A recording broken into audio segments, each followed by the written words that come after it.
मैं एक औरत पर झपटा और उसकी गर्दन पर काटने ही वाला था, लेकिन उसने गर्दन पर कवच पहन रखा था। जब मैंने उसे ध्यान से देखा तो वह बेहद खूबसूरत लगी।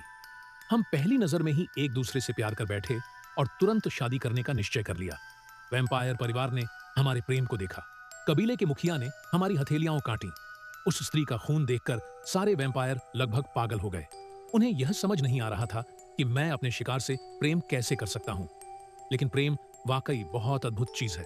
हमारा खून आपस में मिला और इसी से हमारी सगाई पूर्ण हो गई।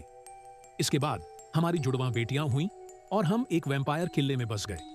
सालों बीत गए और मेरी पत्नी को अपने घर की याद सताने लगी। वह हमें वापस जर्मनी ले आई। जब हमारी बेटियों ने पहली बार धूप को छुआ, मैं हमारे ताबूत बिस्तर को उठाए पड़ोसियों का अभिवादन कर रहा था। मेरी पत्नी ने हर अजीब बात को छुपाने की पूरी कोशिश की। फिर भी पड़ोसियों को यह अटपटा लगता था कि हम धूप से बचते फिरते हैं। उसने आदेश दिया, हम कभी भी दिन में उड़ेंगे नहीं और इंसानों के सामने कीड़े मकोड़े नहीं खाएंगे। अब दोनों बेटियां स्कूल जाने लायक हो गईं। पहले ही दिन उनका सामना सहपाठियों की शरारतों से हुआ। हमारी बेटी दारिया का स्वभाव बहुत तेज था। उसकी घूरती नजर देखकर शरारती लड़का डर के मारे पेशाब कर बैठा। शुरुआत में उसे सहपाठी बहुत उबाऊ लगे। बस टैटू वाली लड़की ने ही उसका ध्यान खींचा। संगीत क्लास के बाद उसने अपनी नई दोस्त का वैम्पायर तरीके से अभिवादन किया। दूसरी बेटी सेविला बहुत ही नरम दिल थी। उसे फिर से सहपाठियों ने तंग किया। एक लड़के ने उसकी चीजें समेटने में मदद की और अनजाने में उसका हाथ छू गया।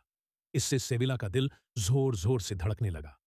लड़के ने उसे स्विमिंग के लिए बुलाया। सेविला बिना सोचे समझे पूल में कूद गई।